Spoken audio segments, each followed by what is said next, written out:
walked at senior day, right? I did. So were you really battling the decision on what you were going to do at that point? Yeah, there was definitely a decision. It wasn't a different school decision. It was maybe go take that next step or come back. So I just wanted to leave all my options open. And if I were to, decide to take that next step, I wanted to, say, yeah, I walked at senior day. So just, wanted to give myself the most options. What was that process there, and then what ultimately convinced you to come back?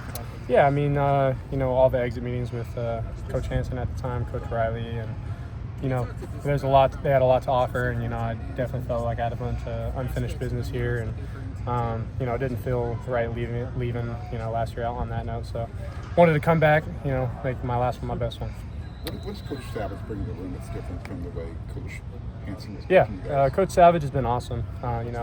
He's had a lot of success at his other schools with his other players. So, he brings a lot to the receiving game, which I think is, great for my game. I learned a lot from Coach Hansen in the blocking game. So, tight end's dream, learn from O-line coach, learn from a receiver coach, right? So, he's been awesome. He's helped me a lot in the receiving game, like I just said. And, he's still great helping me with blocking techniques as well. But, I learned from Coach Hansen for 3 years, so it's not nice to learn from someone else. I feel like Coach Hansen taught me everything he could. So it was a great hire, and I'm excited to, go in the season with him. What is your unfinished business?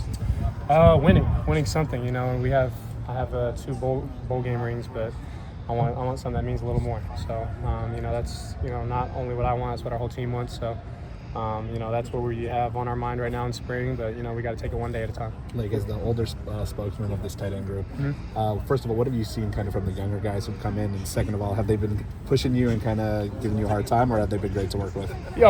Great to work with. Right when they come in, and college is a culture shock. They got to figure it out a little bit, but I've been in their shoes before. I know how that goes. So I know there's a little speed bumps to that sometimes. So I was pretty understanding with that, but they were great, man. I mean, Nella's a super hard worker. The guys that are coming back for their second and third years of college are great. So they've been doing great stuff on the field.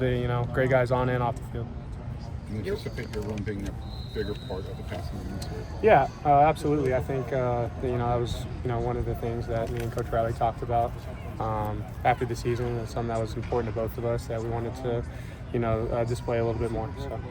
How versatile is this group? Very versatile. I feel like someone adds a little bit of everything. We have a little bit of everything in that room. You got dudes like Walter, who he sent me a picture. He was 280 pounds on the scale today. So, and then you got dudes like Tabo, who quick, finesse, and can do a lot of stuff. So a lot of different stuff in that room. It's cool to see those guys, what they can do in practice, and it'll be cool to see how that translates in the season. You're one of the longest tenured guys on the team now. One of the few guys left. You played for the old coaching staff. Has that been like kind of you stepped up into more of a leader series? What's it been like kind of realizing you're one of the longest tenured guys now? Yeah. I mean, it's crazy. I think I'm one of like 2 or 3 guys that was recruited by Helton. Even though I don't feel old, but I am old. So it's been good. Something that I've had to work on is being more of a vocal leader. I tend to lead by example a lot. So that was something that Coach Riley and Coach Hansen and Coach Savage are getting me to work on. I feel like I've stepped more into a vocal leader role, this spring and this off season. But it's good for me.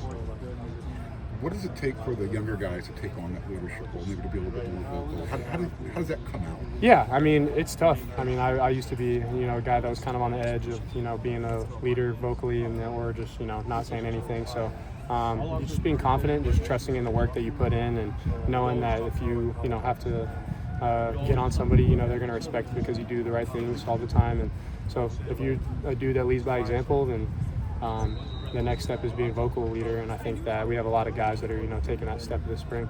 Putting you on the spot a little bit, game-winning touchdown catch or making the block for your running back to score a game-winning touchdown? It's tough not to say game-winning touchdown catch. Both would be awesome, but I'm going to have to go with the catch. Yeah.